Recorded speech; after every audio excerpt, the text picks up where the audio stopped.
Petroleum বিভাগৰ মন্ত্ৰী মহাশয় বেনিদাস ডাঙৰীয়া আৰু ডিচি মহাশয় উপস্থিত থকা ৰাইজ,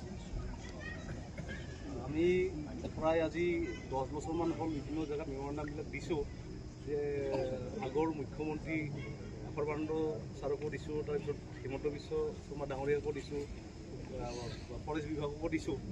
মানে কি কাৰণে হেৰিটো হয়, মেইন কাৰণটো মানে ইলেক্ট্ৰিকৰ যিটো অপেন হৈ তাঁৰবিলাক যে আছে যে সেইটোত মৰে, প্ৰথম বেছিকৈ মৰে, আৰু সেই ট্ৰেন্সফৰ্মাৰবিলাক অপেন হৈ আছে যে সেইটো। দ্বিতীয় কথা হ'ল আপোনাৰ হেৰি আপোনাৰ নেশ্যনেল হাইৱে এবাৰ ইয়াতে মিটিং হৈছিল, গোটেই NGOক মাতি কথাখিনি হেৰি কৰি মেমৰেণ্ডাম চবতে দিয়া হ'ল। তাৰপিছত slow' drive corridor golden language বুলি লিখা দিয়া হ'ল ফৰেষ্ট বিভাগৰ পৰা। কিন্তু আচলতে আমি আশা কৰোঁ ওপৰেৰে যিটো হেৰি মানে ফ্লাইঅভাৰ ফুটব্ৰিজ জেনেৰেলি সোণালী বান্দৰে ওপৰে ডাইৰেক্ট হয়তো নাযাব, নদীও পাৰ নহয়, কিন্তু আমি যদি এটা পৰিৱেশ দিব পাৰোঁ, ধৰি লওক এইখিনিমান এটা ফুটব্ৰিজ এটা দিলোঁ, তাত মাটিও থাকিলে, লেৱা কিছুমান থাকিলে, খাই খাই গুচি গ'ল। ন' ডাউট গছ ৰুলে হয়তো নাযাব, কিন্তু যদি যায় সেইটো অপশ্যন থাকিল।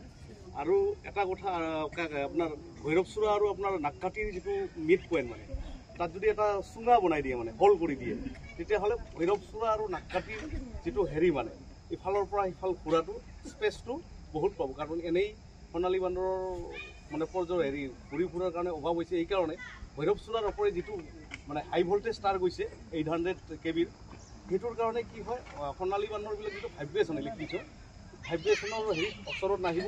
মানে ধৰি লওক এটা পৰিয়াল যদি ইফালে আছে, এটা পৰিয়াল ইফালে থাকিব, তাঁৰৰ ইফাল নকৰিব, ইলেক্ট্ৰিক যিটো মেগনেট প্ৰভাৱ।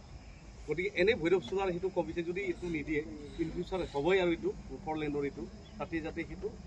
আৰু আপোনাৰ ৰবৰ বাগানো কিছুমান আছে, ৰবৰ বাগানবিলাক যিসকলে কৰিছে অলপ যাতে সংযতভাৱে হেৰি কৰে, কাৰণ ৰবৰটো সোণালী বান্দৰৰ কাৰণে খুব বেয়া, তাৰ কাৰণে এলাৰ্জি হয়, খজুৱতি হয়, প্লাছ আৰু হেৰি মানে আপোনাৰ পৰিৱেশৰ কাৰণেও সেইটো উপযোগী নহয়। যিসকলে ৰবৰ বাগান কৰিছে তেখেতসকলে অলপ চিন্তা কৰিব, কাৰণ আমি বিভিন্ন কাম কৰি হয়তো আমি বেলেগ উপাৰ্জন কৰিব পাৰিম, কিন্তু ৰবৰ দ্বাৰাই যদি আমাৰ ক্ষতি হয় তেতিয়াহ'লে আমি অলপ কমাব লাগে।